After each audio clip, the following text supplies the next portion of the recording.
السلام علیکم ورحمۃ اللہ تعالی وبرکاتہ۔ ناظرین کرام، آج آپ کی بارگاہ میں بڑا ہی دلچسپ معلومات لے کر آیا ہوں جس کا جاننا ہم سب کے لیے نہایت ضروری ہے۔ ہم لوگ کم علمی کی وجہ سے شریعت کی بعض جائز چیزوں کو ناجائز اور ناجائز کو جائز کر دیا کرتے ہیں، یعنی ہم اپنے عقل کے گھوڑے کو استعمال کر کے شریعت میں جائز اور ناجائز کا فیصلہ کر لیتے ہیں۔ میں ان نوجوان طبقے سے مخاطب ہوں جو گلی چوراہے میں سڑکوں پر کھڑے ہو کر کے مسئلے میں الجھتے رہتے ہیں اور جائز اور ناجائز کا فیصلہ کرتے رہتے ہیں۔ یاد رکھیں، جائز اور ناجائز کا فیصلہ کرنے کا حق ہمیں اور آپ کو نہیں ہے۔ یہ علماء کرام کی بڑی جماعت موجود ہے کہ آپ اگر کسی مسئلے میں پھنس جائے تو ضرور مقامی علماء کرام سے رہنمائی حاصل کریں۔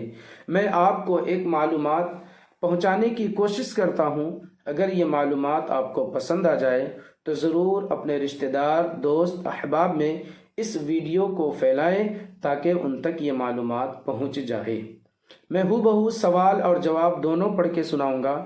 سوال ہے کہ کیا عورت حالت حیض میں یعنی ناپاکی کے ٹائم فاتحہ کا کھانا بنا سکتی ہے یا نہیں؟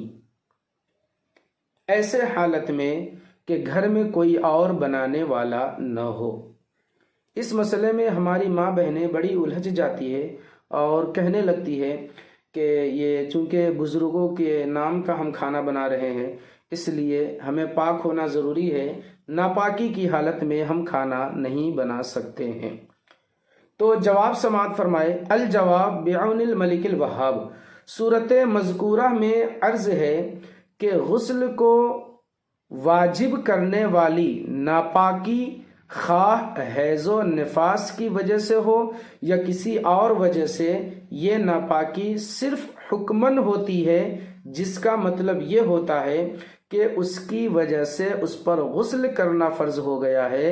اس کا یہ مفہوم ہرگز نہیں ہوتا کہ اس کے ہاتھ وغیرہ اعضائے بدن نجاست سے بھرے ہوئے ہیں۔ یہی وجہ ہے کہ ناپاک انسان کو قرآن مجید کے علاوہ دوسرے اوراد، وظائف، دعائیں، کلمہ شریف اور درود شریف پڑھنا اور چھونا بلا کراہت جائز ہے۔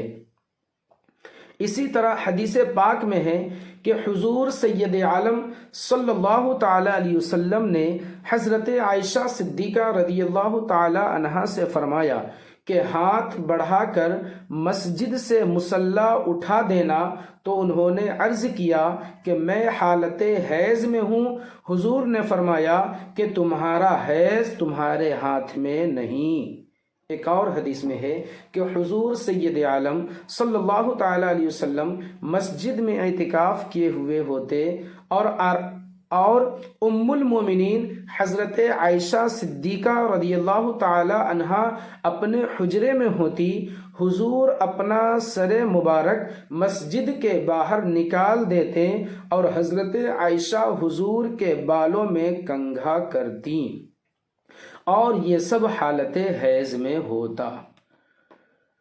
معلوم ہوا کہ یہ ناپاکی ہاتھ وغیرہ میں بھری نہیں ہوتی، لہٰذا اس حالت میں عورتوں کو حضرت امام جعفر صادق یا سیدنا مخدوم اشرف جہانگیر یا سیدنا اعلی حضرت یا پیران پیر روشن ضمیر حضور سیدنا شیخ عبد القادر جیلانی کا یا عطائے رسول ہند الولی حضور خواجہ غریب نواز یا دوسرے اولیاء کرام کے فاتحہ کا کھانا پکانا جائز ہے۔ البتہ بہتر یہ ہے کہ وضو کر لیں پھر پکائیں، اور جب پکانا جائز ہے تو کھانا بھی جائز ہے کہ ان کو کلمہ شریف وغیرہ پڑھنے کی اجازت و رخصت ہے، جس میں یقیناً اللہ و رسول کے نام ہوتے ہیں، تو اس کھانے کو کھانا بلا شبہ جائز ہوگا۔ اور اس حالت میں عورتوں کو منحوس اور سراپا نجاست سمجھنے والے خود غلطی پر ہیں، ان کو اس طرح تہمات و خرافات سے بچنا لازم و ضروری ہے کہ یہ غیر مسلموں کے بیہودہ رسمیں ہیں۔ ماخوذ از فتاوی رضا دار الیتامہ، واللہ تعالی عالم بالصواب۔ اس فتوے کو تحریر کرنے والے، نقل کرنے والے حضرت علامہ و مولانا محمد مفتی اسرار احمد نوری بریلوی صاحب قبلہ مد ظلہ العالی والنورانی، خادم التدریس والافتاء، مدرسہ عربیہ اہل سنت فیض العلوم، کالا ڈھونگی، ضلع نینی تال، اتراکھنڈ۔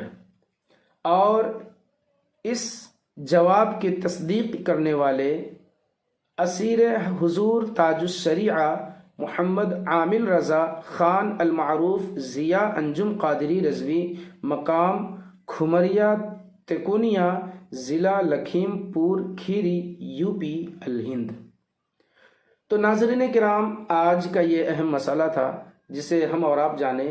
ویڈیو اچھی لگے تو ضرور آگے شیئر کریں، اپنے دوست احباب میں ضرور اسے پھیلائیں تاکہ وہ بھی اس معلومات سے آگاہ ہو سکیں، ان کو بھی شریعت کی بات پہنچ سکے۔ اللہ تبارک و تعالیٰ سے دعا ہے کہ ہم سب کو شریعت پر عمل کی توفیق عطا فرمائے اور شریعت کی تمام باتوں کا علم ہمیں عطا فرمائے، شیطان کے شر سے، ظالمین کے ظلم سے اور حاسدین کے حسد سے اللہ ہمارے